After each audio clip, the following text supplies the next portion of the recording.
Good morning, everyone. Thank you for joining webinar on cloud security. My name is Mona Lisa Bhagat, and I am a manager with Rispro India. We shall wait for a couple of minutes for other participants to join in.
Uh, good morning, everyone, again.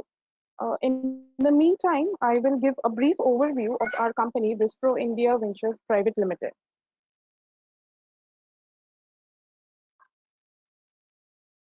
Rispro is a risk management and compliance consulting firm.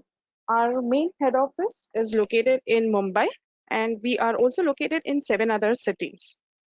Our 4 business verticals are risk advisory, trainings, technology, and recruitment.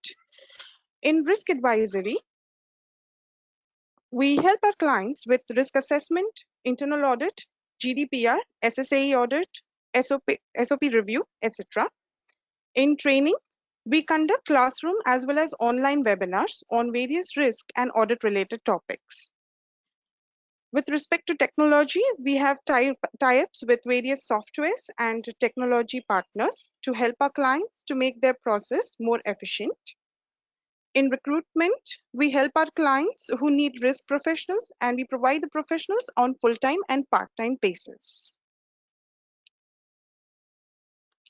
So today's webinar will be for approximately 60 minutes. Out of these 60 minutes, the last 10 to 15 minutes, we will be keeping it for question and answer session. If any participant would like to ask any questions, then they can always write it in the questions tab. During the webinar, all the participants will be on mute mode, that is listen only mode. If any participant is facing any difficulty on viewing any shared screen or listening to the presenter, then I would request the participant to please log out and log in the webinar again. In case the issue continues, then you can always drop a message in the chat and our technical personnel will look into the same.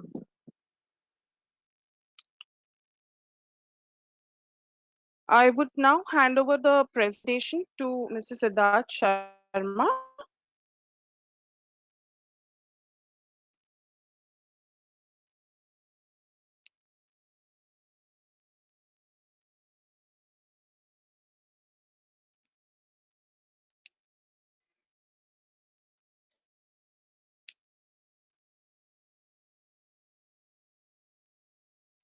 Good morning, everyone.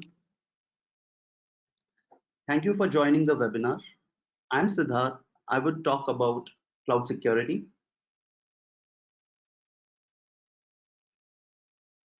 The broad areas that we would cover today during this webinar are on the slide. Each of the topics listed here is a fairly huge concept in itself. So we would touch upon some of the more important aspects of each of them. We would begin with fundamentals of cloud computing, get introduced to cloud security, then dive into cloud governance and cloud operations. Tie these to the Cloud Controls Matrix and the CSA other tools such as CAIQ. Then look at overview of open certification framework, and finally end looking at some of the top threats to cloud computing.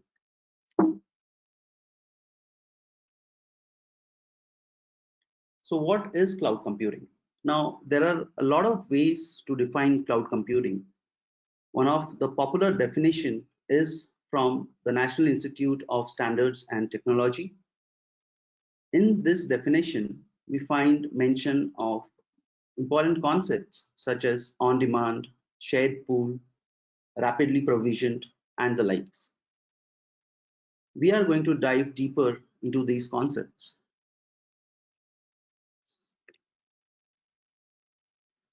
Let's look at the Nest cloud model.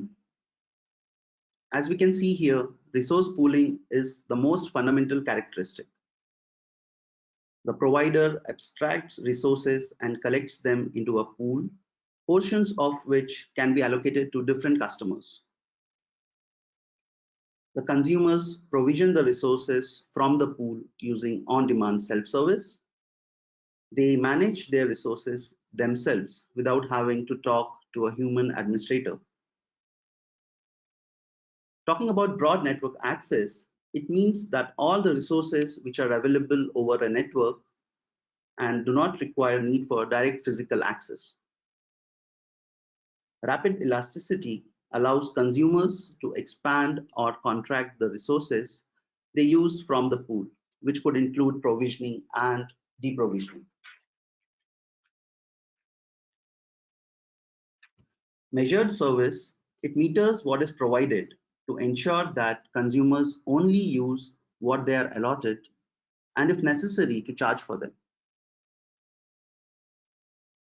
Moving on to the service models, there are three service models which describe the different foundational categories of cloud services.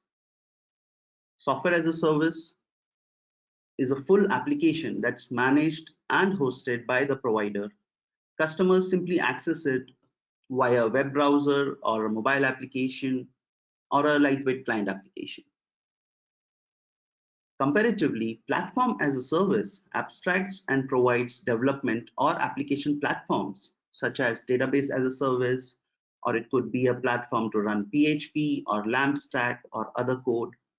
It could be a file storage or collaboration software, or it could be even proprietary application processing such as machine learning or big data processing. The key differentiator is that with platform as a service, you don't manage the underlying servers, networks, or other infrastructure. Infrastructure as a service offers access to a resource pool of fundamental computing infrastructure, such as compute network or storage. Now let's look at the deployment models. The public cloud is available for general consumption to everyone, usually chargeable after an initial trial subscription. This cloud infrastructure is made available to the general public or a large industry group and is owned by an organization who typically sells cloud services. Comparatively, in a private cloud, the cloud infrastructure is operated solely for a single organization.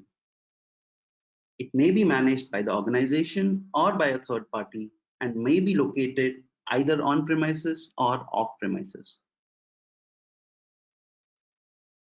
However, the most popular variant with enterprises is the hybrid cloud for various reasons, because the cloud infrastructure is a composition of two or more clouds, typically private, community, or public, that remain unique entities but are bound together by standardized or proprietary technology that enables data and application portability.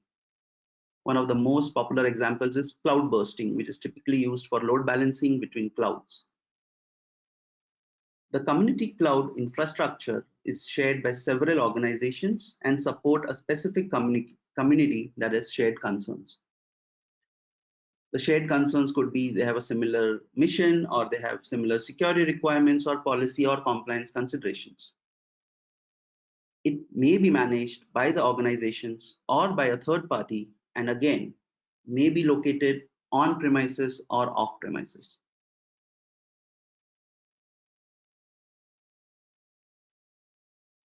Let us look at the cloud actors.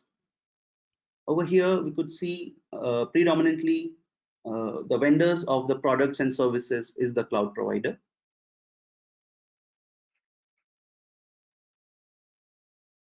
The cloud consumer is an individual or an organization that acquires and uses cloud products and services.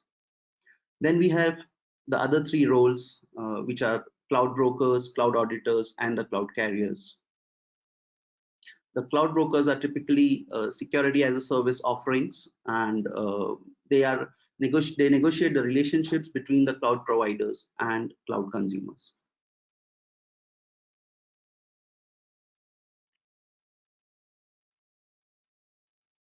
Now let's look at cloud security itself.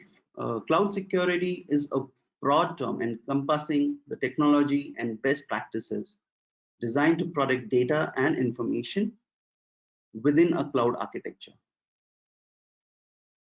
Now, it also ensures aspects of data privacy, security, and compliance around data stored in the cloud. Because of cloud computing's distributed and dynamic nature, there are unique considerations when it comes to securing data within the cloud. We'll also look into these considerations moving forward.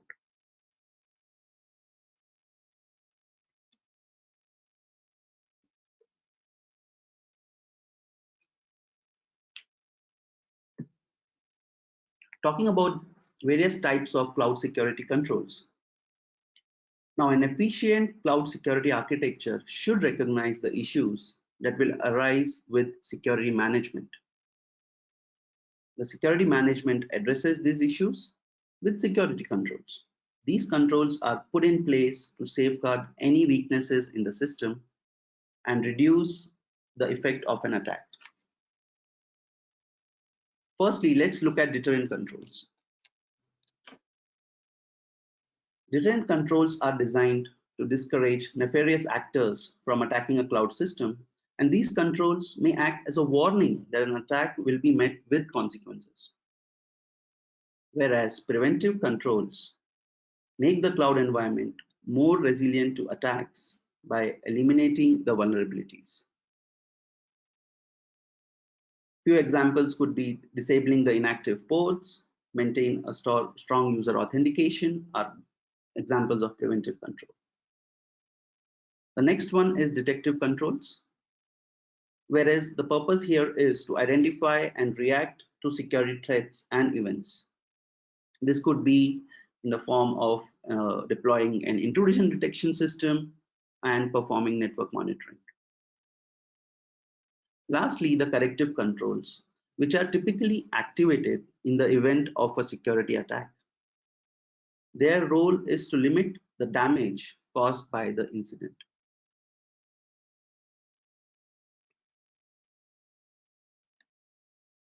So the big question is about who is responsible for cloud security. It is often confusing for professionals who are shifting their workloads to the cloud to clearly demarcate the responsibilities. However, the key is to understand the shared responsibility model. Let's consider this for a software as a service.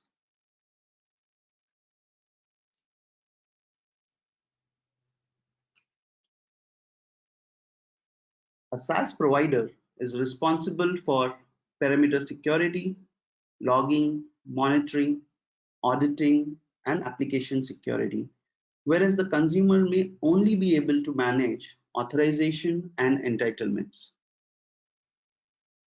Comparatively, in a platform as a service environment, when, for example, using a database as a service, the provider manages fundamental security, patching, and core configuration, while the cloud user is responsible for everything else, including which security features of the database to use, managing accounts, or even authentication methods.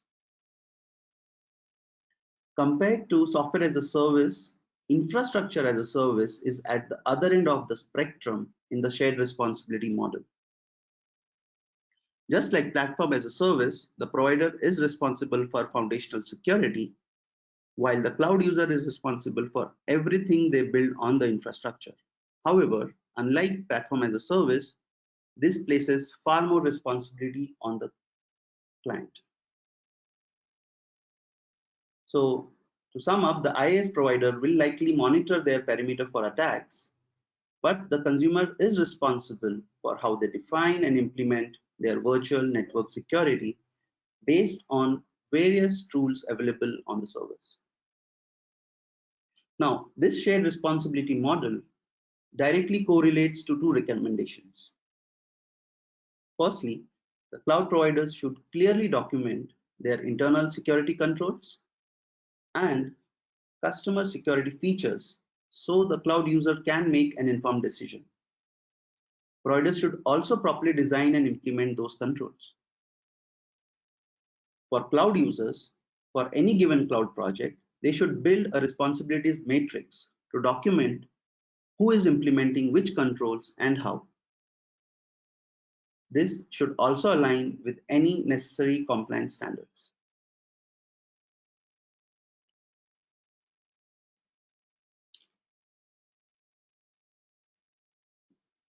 Let's look at cloud governance. The cloud governance we could broadly divide in these concepts. Enterprise risk management, which is an ability of an organization to govern and measure enterprise risks that are introduced by cloud computing. Items such as legal precedents for agreement breaches, ability of user organizations to adequately assess risk of a cloud provider, responsibility to protect sensitive data when both user and provider may be at fault, and how international boundaries may affect these issues. They all fall under this category. Then there are legal issues, part of which includes contracts and electronic discovery. The legal issues also include protection requirements for information and computer systems, security breach disclosure laws, regulatory requirements, privacy requirements, international laws, etc. Talking about compliance and audit management. It includes maintaining and proving compliance when using cloud computing. The issues dealing with evaluating how cloud computing affects compliance with internal security, as well as various compliance requirements which could either be regulatory in nature or legislative. This also includes pointers on proving compliance during an audit. Lastly, information governance. This includes governing data that is placed in the cloud, the items surrounding the identification and control of data in the cloud, as well as compensating controls that can be used to deal with the loss of physical control when moving data to the cloud. Moreover, it is important to know who is responsible for data confidentiality, integrity, and availability.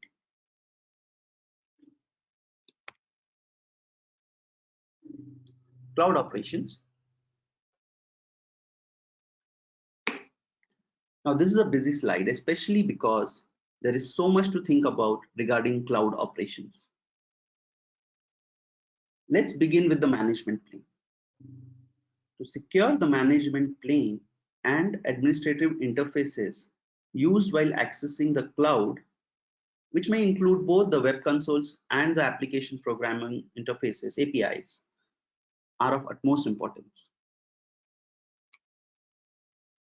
then ensuring business continuity for cloud deployments is equally important to plan for.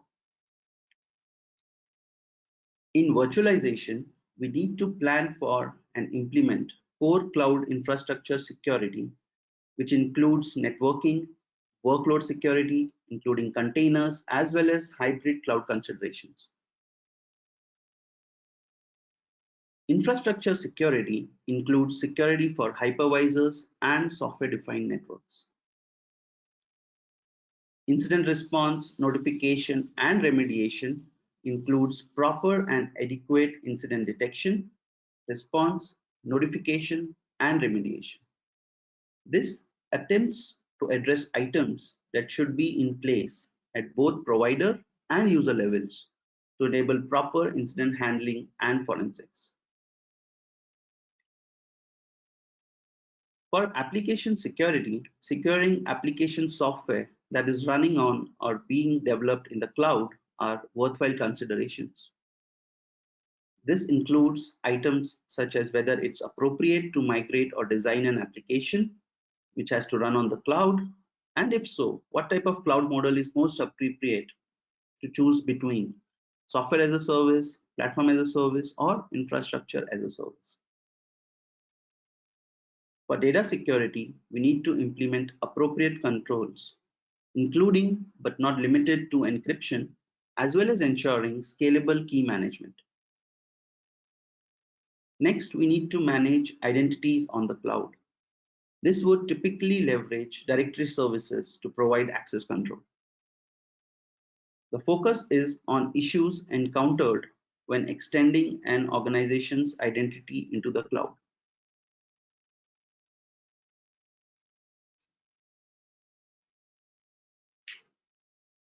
There are many security as a service offerings.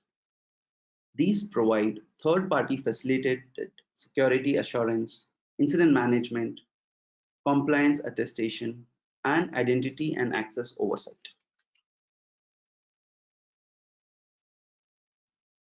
Finally, there are both established as well as emerging technologies with a very close relationship to cloud computing, which includes Internet of Things, mobile computing, and sometimes big data as well.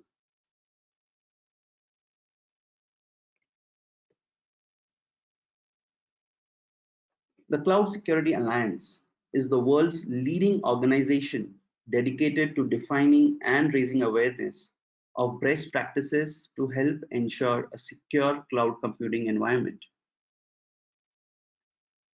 It has many tools. Two of the most important ones are listed over here. The Consensus Assessment Initiative Questionnaire is a security assessment provided by the Cloud Security Alliance for cloud consumers and auditors to assess information security capabilities of the cloud providers.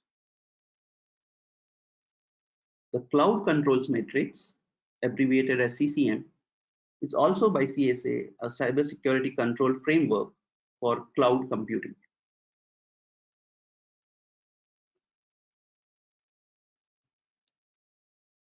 Interestingly, the Cloud Security Alliance has performed mappings of CCM to 44 international standards, regulations, and control frameworks. Now, these controls are mapped against industry accepted standards such as ISO 27001, 27017 for privacy, and various control frameworks. Most importantly, the NIST SP 853 and the AICP TSC.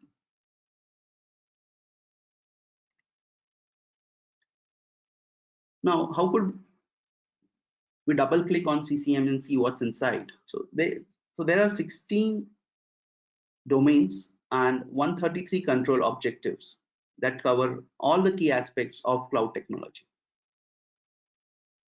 It can be used as a tool for the systematic assessment of a cloud implementation and also provides guidance on which security controls should be implemented by which actor within the cloud supply chain. This controls framework is currently considered a de facto standard for cloud security assurance and compliance.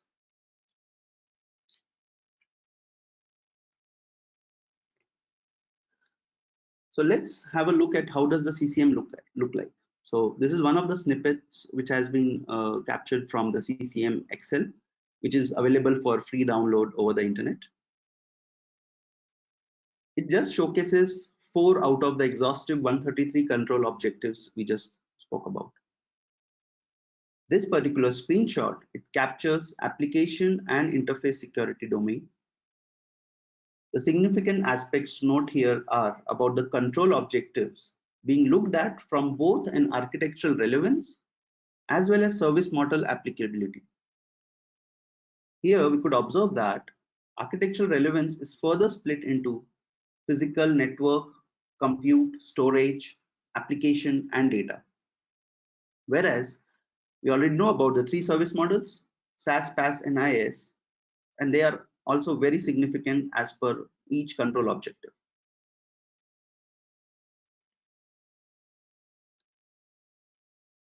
So what's Consensus Assessment Initiative Questionnaire? So it is a list of questions which we could ask about each of the control objectives. It's a self-assessment provided by cloud providers, detailing their evaluation of the practice areas and control groups they use in providing their services.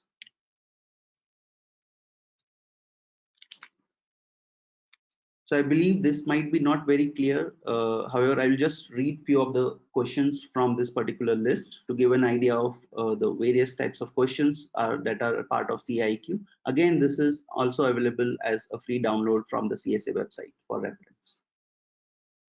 So these questions are specific to application and interface security. And it could be like, do you use standards, industry standards such as OAuth, Software Assurance Maturity Model? Do you look at ISO 2734 to build in security for your systems or software development lifecycle? Other questions could be like, do you use an automated source code analysis tool to detect security defects in code prior to production? And they could be, the answers could be yes, no, or not applicable for each of these questions. Another example could be, do you use manual source code analysis to detect security defects in code prior to production, and so on.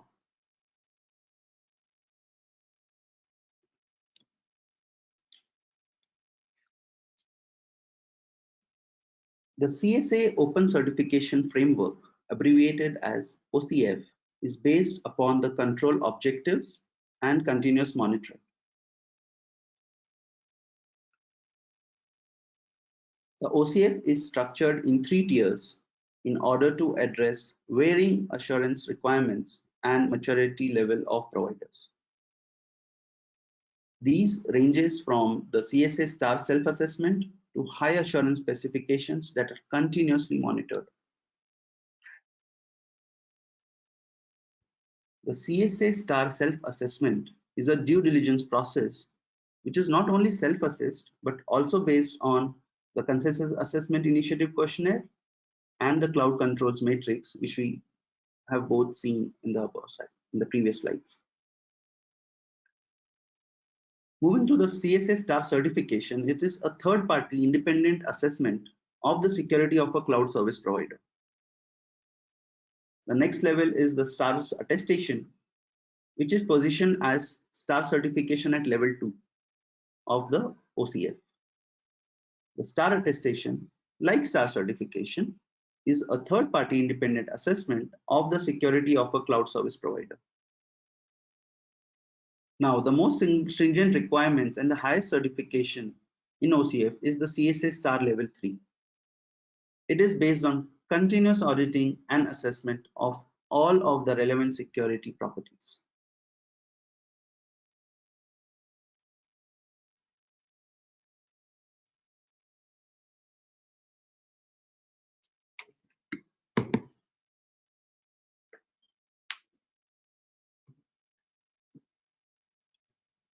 Now let's look at top threats to cloud computing. A data breach. So a data breach is a cybersecurity incident where sensitive, protected, or confidential information is released, viewed, stolen, or used by an unauthorized individual.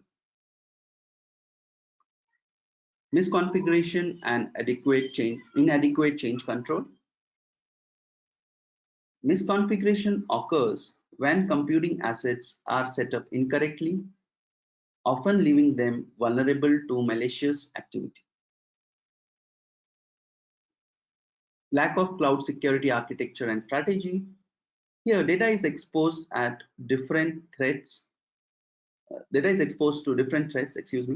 when organizations assume that cloud migration is a lift and shift endeavor of simply porting their existing IT stack and security controls to a cloud environment. A lack of understanding of the shared security responsibility model is also another contributing factor. Furthermore, the functionality and speed of migration often takes precedence over security.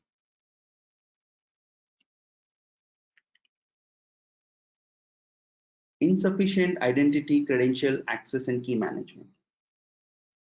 Security incidences and data breaches can occur due to the following: inadequate protection of credentials, lack of regular automated rotation of cryptographic keys, passwords, and certificates, lack of scalable identity, credential, and access management systems, failure to use multi-factor authentication, and failure to use strong passwords. Moving on to account hijacking. Account hijacking is a threat in which malicious attackers gain access to and abuse accounts that are highly privileged or sensitive. Insider threat. Insider threat is the potential for an individual who has or had authorized access to an organization's assets to use their access either maliciously or unintentionally to act in a way that could negatively affect the organization.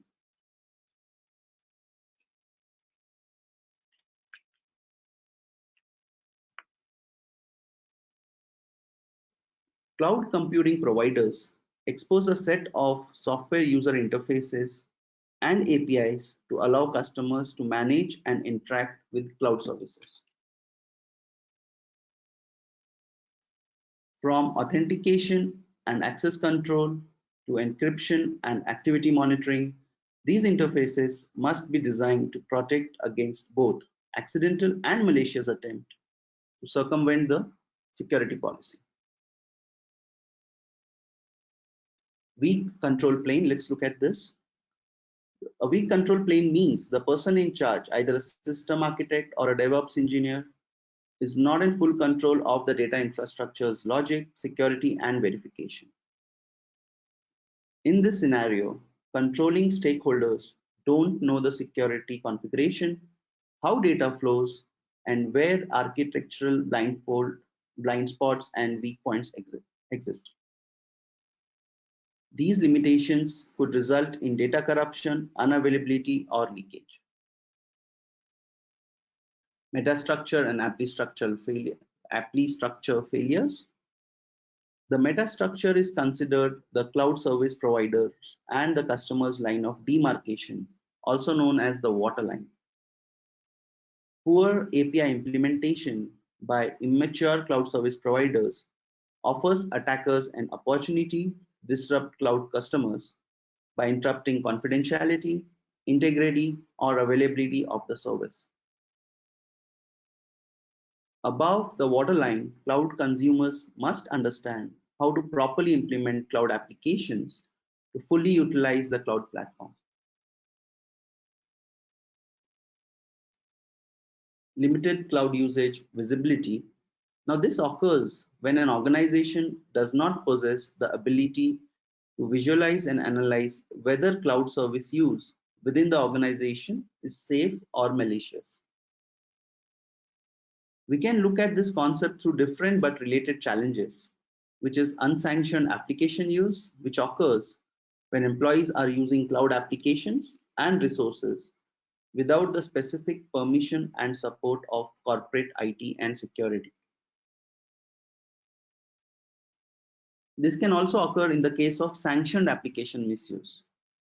And typically it happens when organizations are often unable to analyze how their approved applications are being leveraged by insiders who use a sanctioned application. Most common examples are Office 365, mail over the cloud, where organizations have limited controls over, might have less controls to manage those kind of situations. And finally, abuse and nefarious use of cloud services. Malicious actors may leverage cloud computing resources to target users, organizations, or other cloud providers. This could include items like malicious attackers who can host malware on the cloud services. Either distributed denial of service attacks can also be launched from cloud services. Email spamming and phishing campaigns are the most known attack vectors from cloud computing. Mining for digital currency is yet another example. There could be large-scale automated click fraud. It could be brute force attack of the stolen credentials. And lastly, hosting of malicious or pirated contents.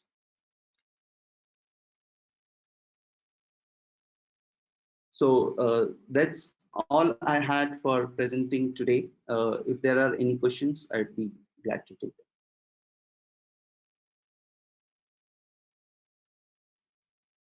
Hi, Siddhartha. As of now, there are no questions. We'll wait for a couple of minutes just in case anybody would like to write a question. Sure.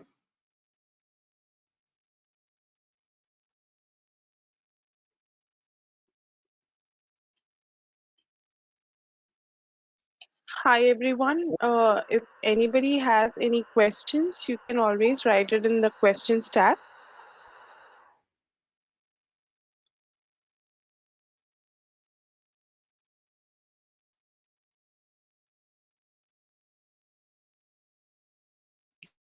While we wait for the questions, one of the often asked questions is around what is the basic difference between traditional virtualization and cloud computing. So let's look at in a traditional virtualization, we still abstract out our resources. We can do that for compute network, storage, pretty much anything else from the underlying physical infrastructure. However, with traditional virtualization, there is a lot more manual configuration. You determine where you want to run a virtual machine. You actually frequently manually configure those aspects of the virtual machine, and the same goes for networking and a lot of the other resources. So it's not really self-service. You have to have more administrators to respond, and it lacks this elasticity. It doesn't have concepts like auto scaling that are those things enabled by automation. And that's what separates out the cloud. To sum it up, most traditional virtualizations do not satisfy all of the 5 essential characteristics of cloud computing that we can see on this slide.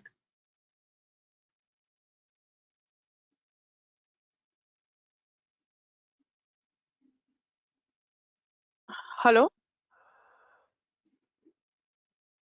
Yeah, so there is a question about, can you please show the CI once more? Sure. So we could just bring it up on the screen.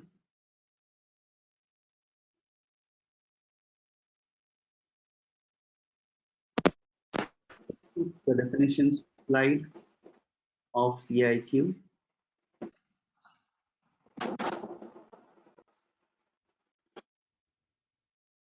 And this is a small snippet from application interface security. Now, this could be easily downloaded from CSA website, so that we could see each of the things in slightly larger font. So let's look at one of the questions says, how do we relate CIA principles of security to cloud security, right? So let's look at confidentiality. It can be protected by various mechanisms such as encryption, and this should happen before data is stored on cloud services. In practical scenarios, as we have seen in recent projects, we also see a lot of software as a service application vendors provide capability to hash the data with MD5 or SHA before storing the data fields. However, the end consumer of the service needs to select from a list of 4 determined fields, which can then be hashed. Talking about data integrity, it would be very interesting to note that many vendor agreements for cloud services specifically disclaim liability for data integrity. And this is true across large cloud service providers as well. With regards to availability, it is generally a concern to be discussed in connection with the service level agreements. But the broader issue of ensuring critical data is available when needed must be more generally addressed.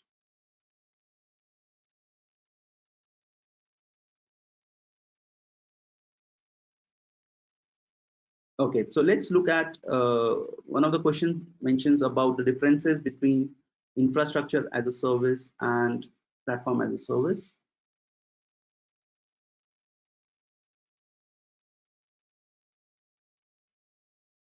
So let's go back to the NIST cloud model where these have been listed. So in infrastructure as a service, typically compute, storage, and network, the cloud components that are provided to the cloud users so that they can launch their virtual machines, and they then after launching the virtual machines, it's their capability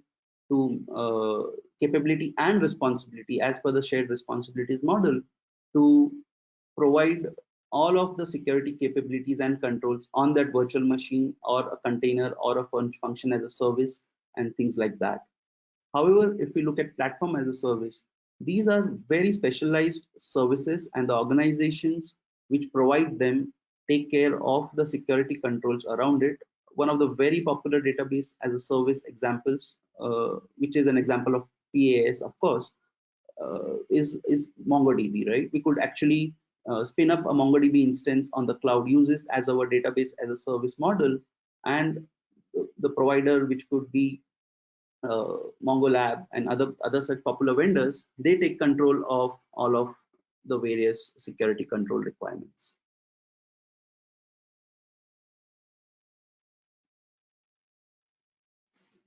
Okay, so the next question is, how do we address privacy in the cloud, right?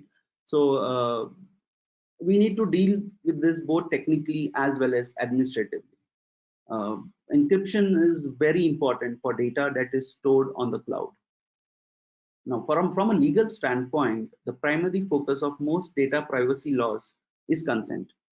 Moreover, privacy is looked at granularly in most geographies, with many laws and regulations controlling the privacy of personal data, sensitive data, stringent requirements around breach notification, as well as very heavy penalties are some of the ways in which privacy concerns are addressed.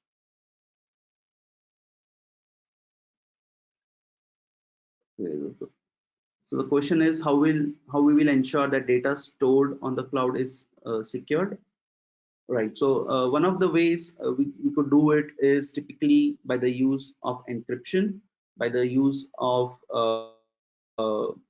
as in the case of some of the recent examples in cloud deployments that we have seen, people employ even hashing of the fields which are non-critical, but encryption is a general best practice, having good robust access control management, who has access to the data that will take care of some of the insider threats that we had discussed about.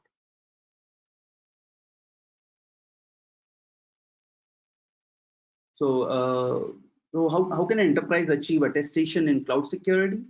The Cloud Security Alliance actually offers means to obtain Cloud Star certifications and attestations. Now, these requirements are aligned with SOC 2. Some of them, the 80101 based on trust service principles, as well as we could make use of that as a baseline and include Cloud Controls Matrix to actually proceed with some of those attestations.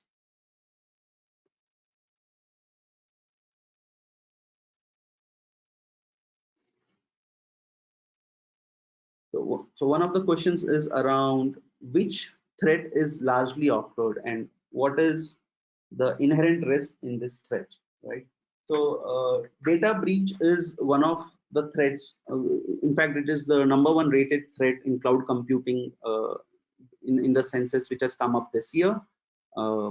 So the inherent risk typically in this threat is when sensitive, protected, or confidential information is released, viewed, or stolen, typically by unauthorized individuals. And in certain cases, we could see the role of insider threat to it as well. So it could either be a malicious or an unintentional attempt from the insider. But yes, both of these threat vectors are rated pretty highly in the recent reports that we see.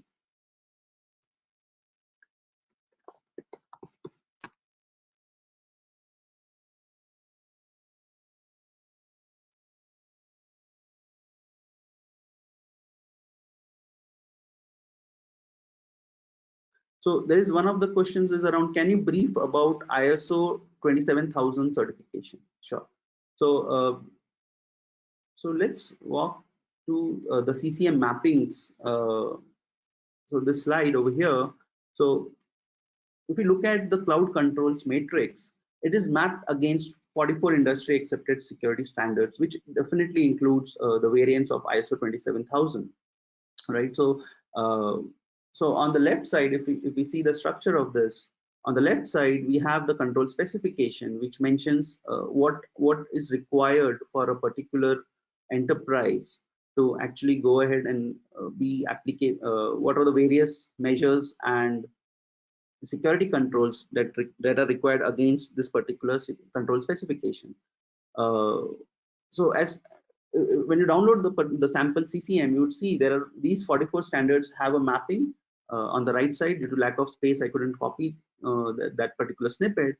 However, we have very clear guidelines around what are all the controls from ISO 27001, ISO 27002, which are mapped to each of these control specifications. And when we go ahead and actually look at the CCM, we at RISPRO have formats and templates where we could take ISO 27001 compliant company, and we could understand at the onset what are all the cloud controls matrix control specifications which get fulfilled as part of being ISO compliant.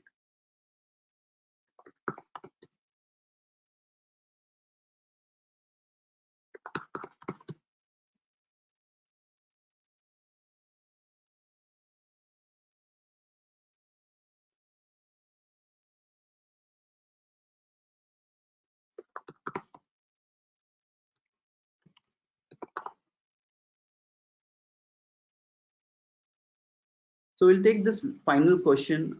It mentions about, please explain about Office 365 from cloud security point of view. Okay, so Office 365 have all of our favorite Microsoft Word applications such as Word, Excel, Outlook, SharePoint onto the cloud. Now it's pretty interesting in here. So Office 365 is, all of these applications fall under software as a service, software as a service bucket, right? Since we are just subscribing to the service and making use of the various components. So in software as a service, as we know, a lot of the responsibilities around security, which is securing the platform, securing the infrastructure, all of those components are being taken care of by the vendor itself.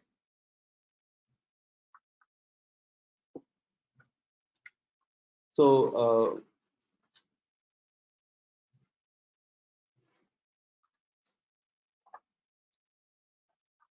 so for example, we could look at the various aspects such as perimeter security, logging, monitoring and auditing, and application security, all of this, right? Whereas the consumer, they may only be able to manage authorization and entitlement. So here, role-based access controls are typically one of the implementations which a lot of SaaS providers um, give to the customers so that they can actually maintain which user within the enterprise gets access to what data. Is it a read-only access, or is it read-write and stuff like that? So that they could more granularly control the security of the data within that particular system, in this case Office 365.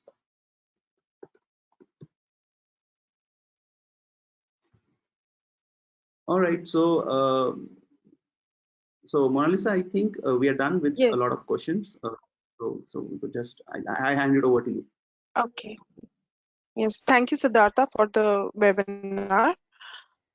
If anybody has any more questions, then they can always write to us at info@rispro.in, which is given in the last slide. Thank you for joining the webinar, and have a nice day.